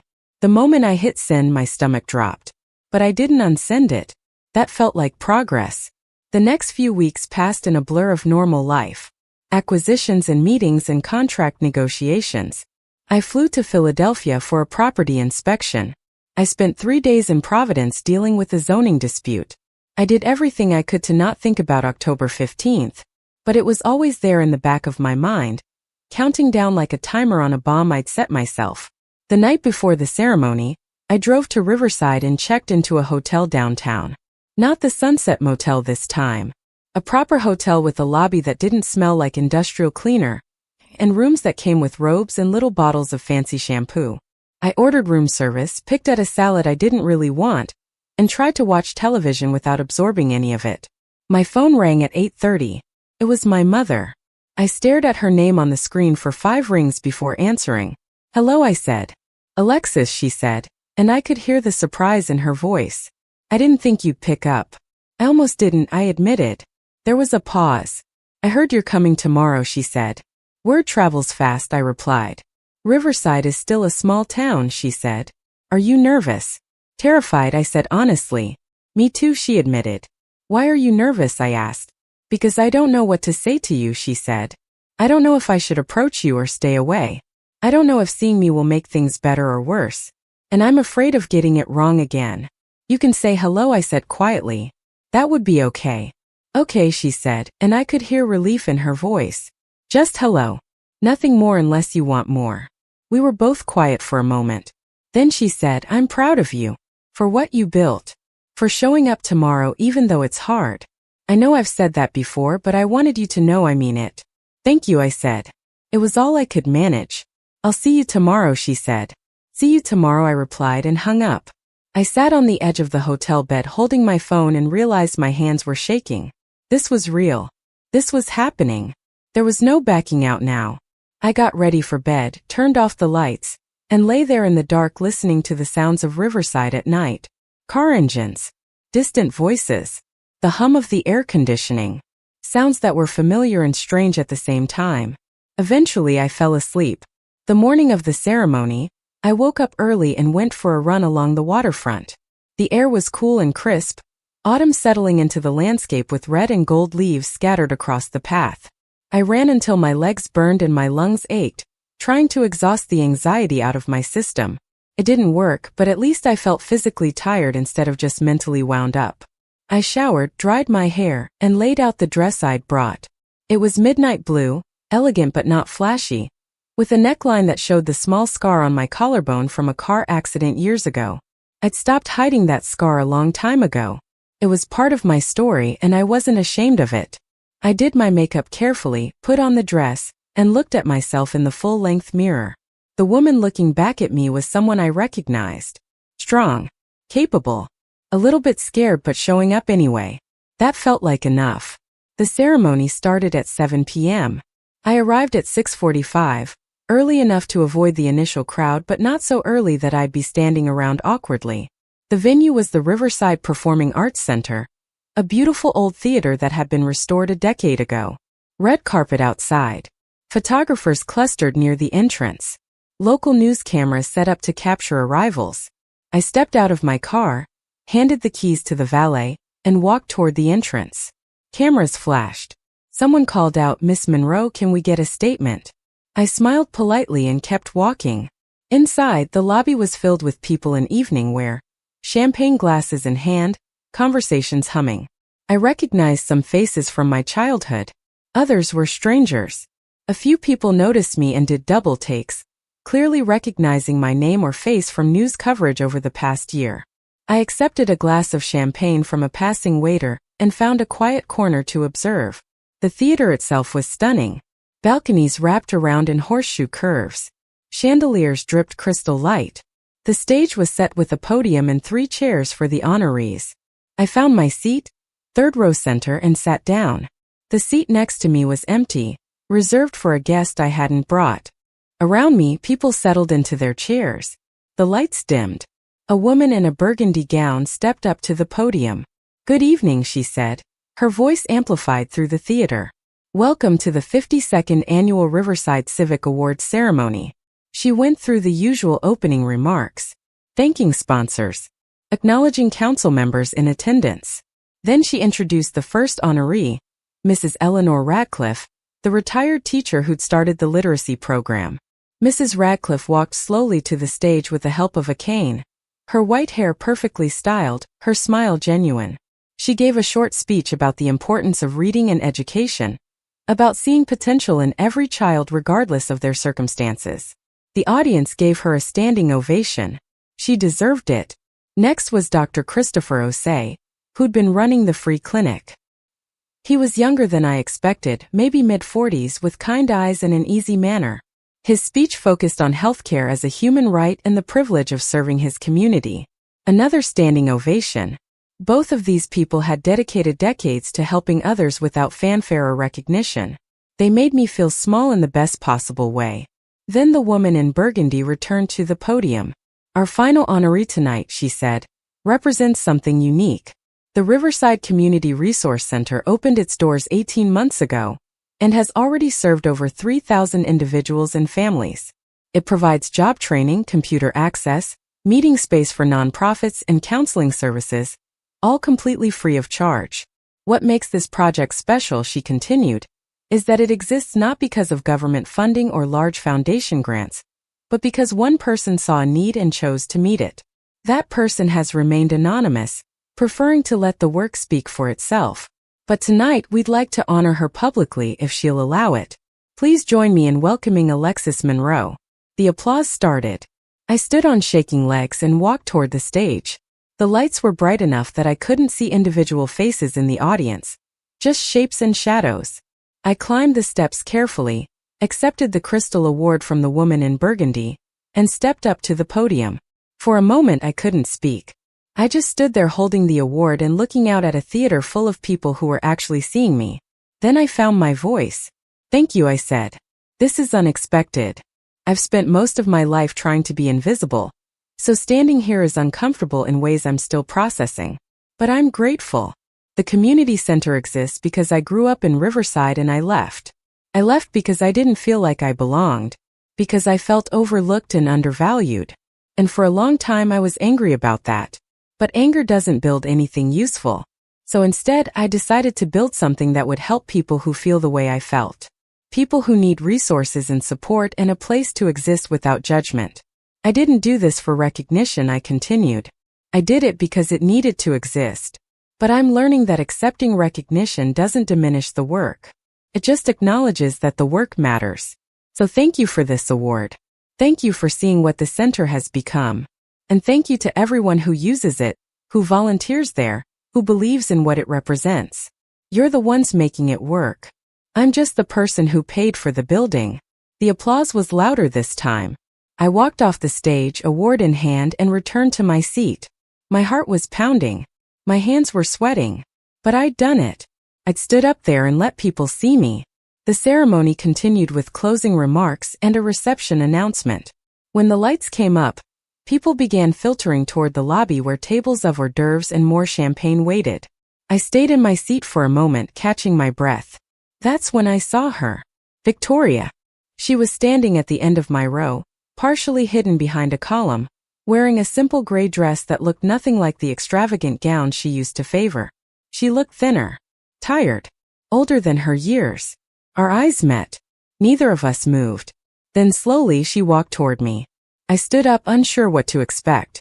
When she reached me, she stopped a few feet away, maintaining distance. That was a good speech, she said quietly. Thank you, I replied. She looked down at the award in my hands. You actually did it, she said. You built something that matters. You did it better than I ever could have. I didn't know what to say to that. So I just waited. I'm not here to ask for forgiveness, Victoria continued. I know I don't deserve it. I just wanted to see you up there. Wanted to watch you get recognized for something real. Because you were right about everything. About me, about the foundation, about all of it. And I'm sorry. Not because I got caught. Because I hurt you. I looked at my sister, really looked at her, and saw someone I barely recognized. The arrogance was gone. The performance was gone. What was left was just a person trying to figure out how to live with her mistakes. I appreciate that, I said finally. It doesn't fix anything, but I appreciate it. I know, she said. Can I ask you something? I nodded. Do you think we'll ever be okay, she asked. Like, not close maybe, but okay. I thought about that question. About 11 years of distance and 18 months of fallout, and all the hurt that sat between us like a wall neither of us knew how to climb. I don't know, I said honestly. Maybe. Someday. But not yet. She nodded like she'd expected that answer. Fair enough, she said. She turned to leave, then stopped. For what it's worth, she said without looking back. I always knew you were the stronger one. I just couldn't admit it. And then she walked away, disappearing into the crowd flowing toward the lobby. I stood there holding my award and feeling something shift inside me. Not forgiveness exactly. Not reconciliation. But maybe the first small crack in the armor I'd been wearing for so long. I made my way to the reception. People approached me throughout the evening. Council members shaking my hand. Nonprofit directors thanking me for the meeting space. Parents whose kids use the computer lab telling me it changed their lives. A woman my age introduced herself as the director of the resource center.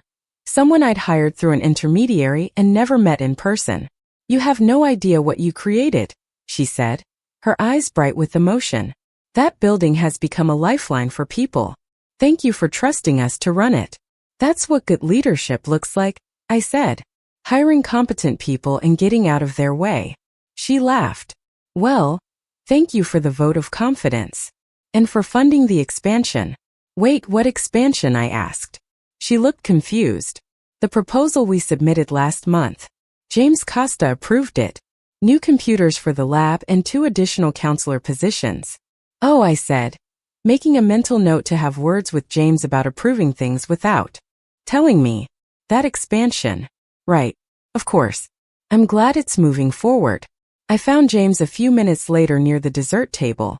You approved an expansion, I said. You're welcome, he replied, biting into a chocolate-covered strawberry. I told you I was handling the Riverside calls. That's what I was handling. How much? I asked. 40,000, he said. Well within the discretionary budget we set for community projects. And before you get mad, you would have approved it anyway. You just would have taken 3 weeks to overthink it first. He wasn't wrong. I hate that you know me so well, I said. Part of the job, he said, grinning. How are you holding up? Surprisingly okay, I admitted. This is going better than I expected. That's because you're exactly where you're supposed to be, he said. Being recognized for work that actually matters. By people who actually appreciate it. Feels different than hiding, doesn't it? Yeah, I said. It really does. I circulated through the reception for another hour, making small talk and accepting congratulations and slowly realizing that I didn't feel out of place. These weren't the people who'd made me feel invisible growing up. These were people who understood that value comes from what you build, not who your family is or how well you perform for an audience. As the evening wound down, I found myself standing near the theater entrance, watching people leave. That's when my parents appeared. Together. My mother in a navy dress, my father in a dark suit. They approached slowly, cautiously, like they were afraid I might bolt. You were wonderful up there, my mother said. Very gracious, my father added. Thank you, I said. We stood in awkward silence for a moment. Then my mother said, would you want to have breakfast tomorrow before you leave?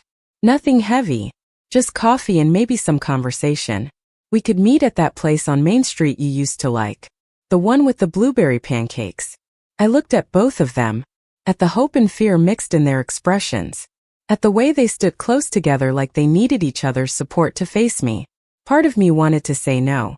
To maintain the boundaries I'd built and protect myself from potential disappointment.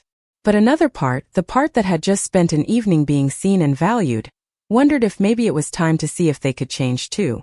Okay, I said. Tomorrow at 9. My mother's face lit up. Really? Really, I said. But I'm not promising anything beyond breakfast. We're just talking. That's all I'm asking for, she said. My father nodded. That's more than we deserve. They left together, and I watched them walk to their car, my father's hand on my mother's back in a gesture of comfort and solidarity. Whatever else they were still partners. Still together after everything.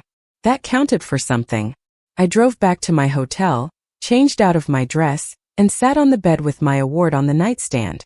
The crystal caught the light from the lamp, throwing small rainbows across the wall. I picked up my phone and scrolled through messages. James had sent a photo of me on stage with the caption, "Look at you being all public and stuff. Proud of you, boss." Marcus had sent a brief note, "Excellent speech. Very professional. This will be good for business." My college friend had sent a string of celebration emojis followed by, "You did it. I'm so proud." And at the bottom, there was a message from a number I didn't recognize. I opened it. "This is Victoria. I got your number from Mom. I know I don't have the right to text you, but I wanted to say again that I'm sorry. Not just for tonight, but for everything. You deserved better from me. From all of us. I'm trying to be better now. It's hard and I fail a lot, but I'm trying. I hope someday we can talk. Really talk. But I understand if that's not something you want. Anyway, congratulations on the award. You earned it." I read the message 3 times. Then I typed back, "Thank you. I'm not ready for more than this yet, but I appreciate you reaching out. Keep trying to be better. That's all any of us can do." Her response came quickly. "That's more than I hoped for. Thank you for not blocking my number. Good night, Alexis." "Good night," I replied. I set my phone down and turned off the light. In the darkness, I thought about the path that had brought me here. From table 14 to a stage where people actually saw me. From being erased from my family's narrative to building something they couldn't ignore. From anger and invisibility to recognition and maybe, eventually, some kind of peace. The next morning, I walked into the cafe on Main Street at exactly 9 a.m. My parents were already there, sitting at a corner table with 3 coffee cups waiting. I slid into the empty chair. They'd ordered my old favorite, coffee with cream and 2 sugars, even though I'd switched to black years ago. I didn't correct them. Some things weren't worth the conversation. We talked for an hour. Carefully at first, dancing around the hard topics, discussing safe things like weather and traffic and the quality of the pancakes. But gradually the conversation deepened. My father talked about how the scandal had forced him to reevaluate his priorities, to realize that reputation meant nothing if it wasn't built on integrity. My mother talked about her volunteer work at the women's shelter, about how helping people quietly felt more meaningful than any society event she'd ever attended. I talked about summit acquisitions and the projects we had in development, and the satisfaction of building things that lasted. We didn't talk about Victoria much. That felt like a wound still too fresh to poke. But we acknowledged that she was trying, that she was working to make amends in her own way, and that whatever relationship any of us would have with her in the future would take time to figure out. When breakfast ended, my father paid the check over my protests.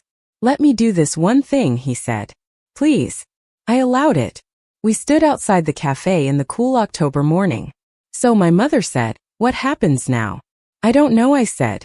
"But maybe we could do this again sometime. Not right away, but eventually." She nodded, tears in her eyes. "I'd like that." "Me too," my father said. We didn't hug. We weren't there yet. But we did shake hands, which felt appropriately formal and honest for where we actually were in our relationship. I drove back to the city with the award in the passenger seat, and a strange feeling in my chest that I eventually identified as hope. Not hope that everything would be fixed or that we'd become a normal family, but hope that maybe we could become something new. Something honest. Something built on who we actually were instead of who we'd pretended to be. Over the following months, my parents and I had breakfast 4 more times. Sometimes in Riverside, sometimes in the city. The conversations got easier. The silences got less awkward. We started sharing real things instead of surface pleasantries. I told them about the challenges of running a company, about deals that fell through and properties that didn't perform as expected. They told me about their struggles to rebuild their social circle, about friends who distanced themselves after the scandal, about learning to live with less external validation. Victoria and I exchanged occasional text messages. Nothing deep, just checking in. She told me about her job and her therapy and the slow work of rebuilding a life from scratch. I told her about new projects and cities I'd visited for business. We weren't close. We might never be close. But we were communicating, which was more than we'd done in over a decade. And in May, something unexpected happened. I received a proposal from the Riverside City Council to partner on an affordable housing development project. They wanted to convert an old factory building into mixed-income apartments with retail space on the ground floor. The project would require significant private investment alongside city funding, and they wanted Summit Acquisitions to lead it. I met with the council members, reviewed the plans, ran the numbers. It was a good project. Financially sound. Socially important. Exactly the kind of development that could revitalize a struggling neighborhood without displacing existing residents. But it would also mean spending a lot more time in Riverside, working closely with city officials, being present in a place I'd spent years avoiding. I called James to talk it through. "This is a big commitment," I said. "Not just financially but emotionally." "I know," he said, "but it's also an opportunity to build something meaningful in the place that made you who you are, to prove that you're not running anymore." "You think I should do it?" I asked. "I think you already know what you're going to do," he said. "You just want someone to confirm it's not crazy." "Is it crazy?" I asked. "No," he said. "It's growth. There's a difference." We took the project, signed the contracts in June, broke ground in August. I found myself in Riverside 2 or 3 days a week, meeting with architects and contractors and city planners. I bought a small condo near the waterfront instead of staying in hotels.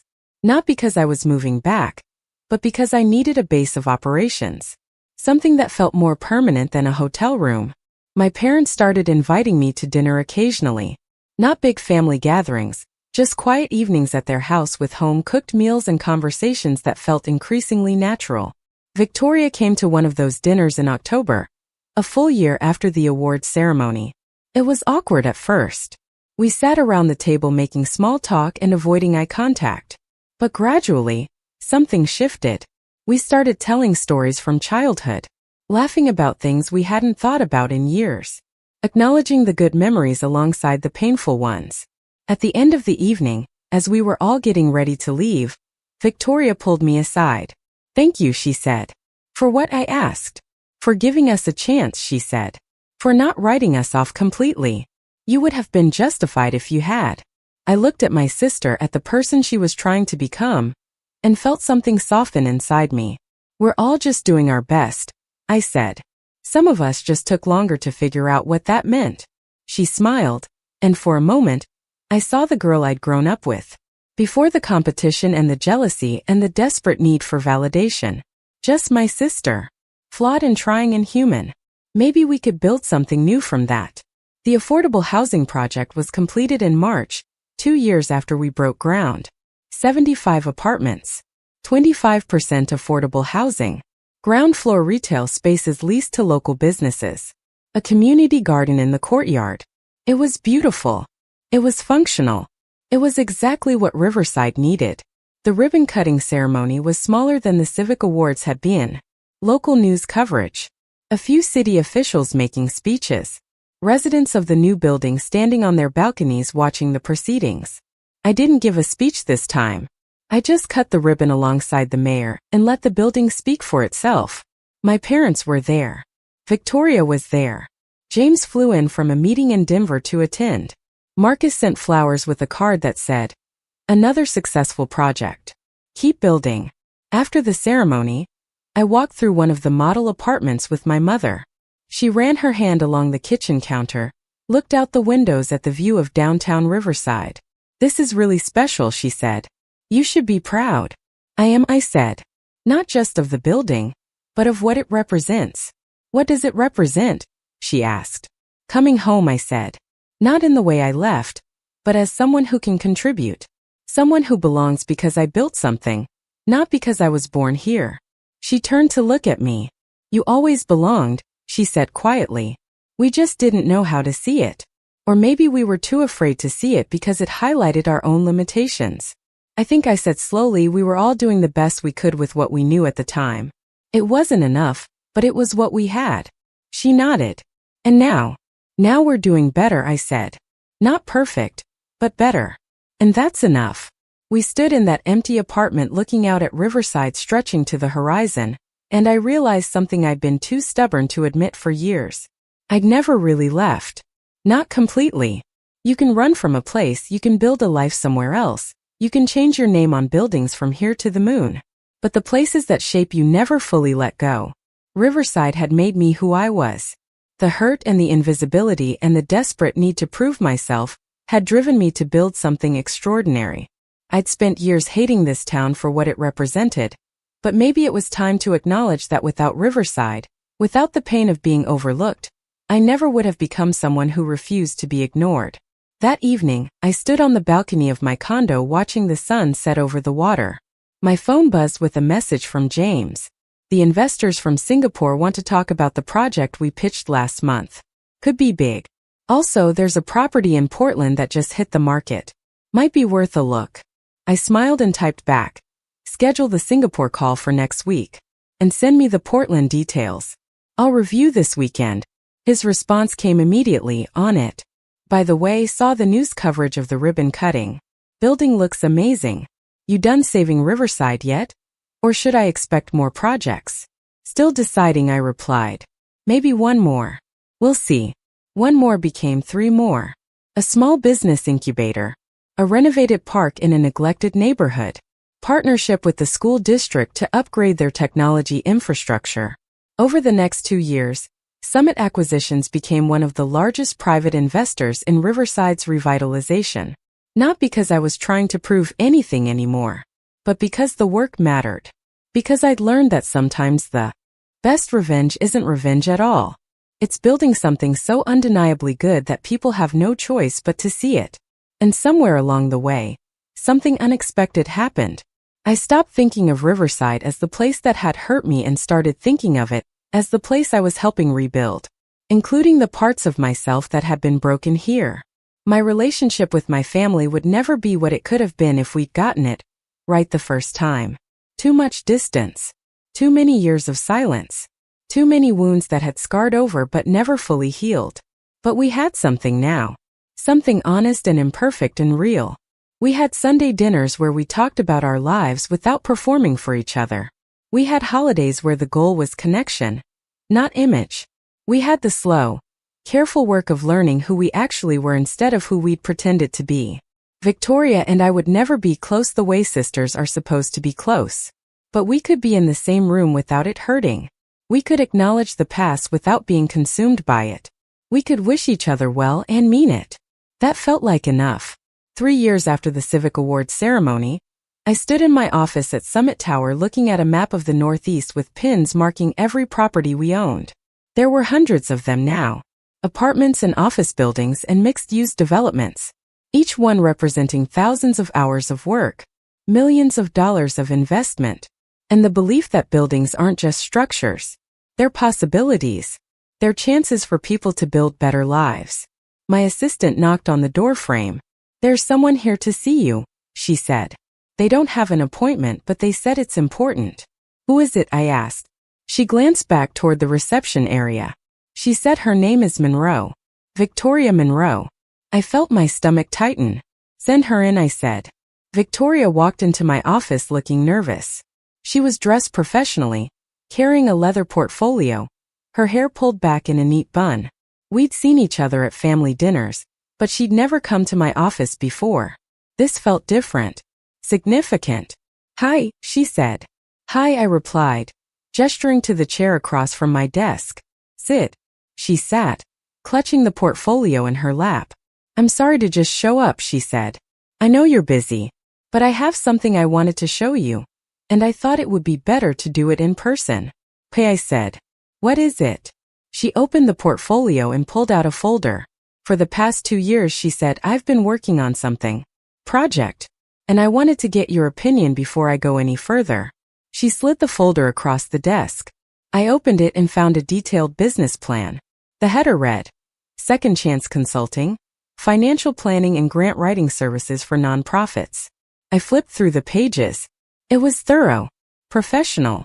The concept was simple: help small nonprofits manage their finances properly, apply for grants, and avoid the mistakes Victoria had made with her own foundation. The pricing structure was reasonable, designed to be affordable for organizations with limited budgets. There was even a section on pro bono services for startups. "This is good work," I said, looking up at her. "Really good.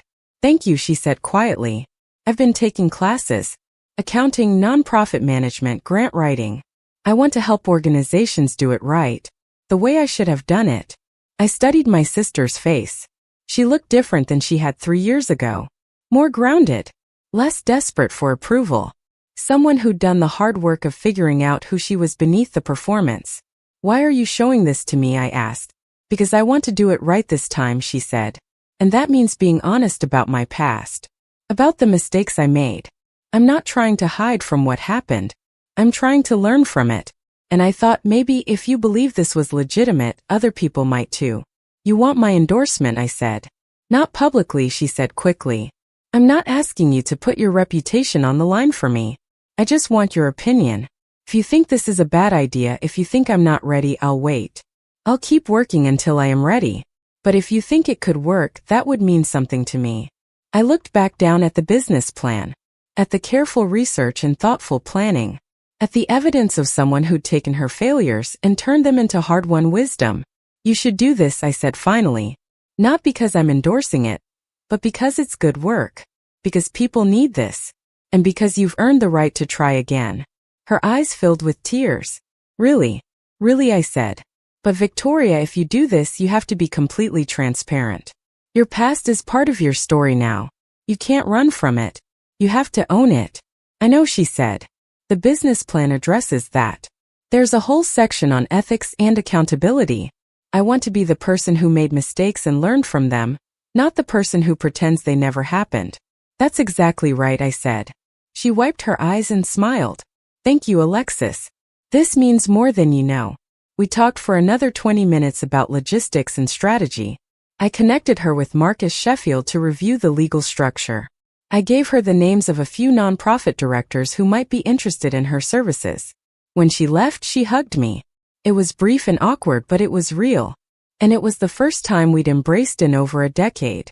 After she left, I sat at my desk thinking about second chances. About how rare they are and how hard you have to work to earn them. About how some people never get them at all, and some people get them and waste them, and some people get them and build something better than what they had before. I didn't know which category Victoria would end up in, but I knew she was trying. And that was more than I'd expected from her 3 years ago. That night, I had dinner with my parents at their house. It had become a monthly tradition. These quiet evenings where we cooked together and talked about everything and nothing. My father grilled salmon on the back deck while my mother made a salad and I set the table. Normal family things. The kind of things we'd never really done when I was growing up because we'd been too busy performing our roles. Victoria came by, she said casually while chopping vegetables. Told us about her business idea. My mother glanced at me. "What did you think?" she asked. "I think she's ready," I said. "I think she's done the work." My father came in from the deck carrying a platter of perfectly grilled fish. "That's generous of you," he said. "After everything." "It's not generous," I replied. "It's just honest. She earned a second chance. We all did." My mother smiled and reached across to squeeze my hand. "Look at us," she said softly. "Actually being a family. Took us long enough," my father added. "Better late than never," I said. And meant it. Up next, you've got 2 more standout stories right on your screen. If this one hit the mark, you won't want to pass these up. Just click and check them out.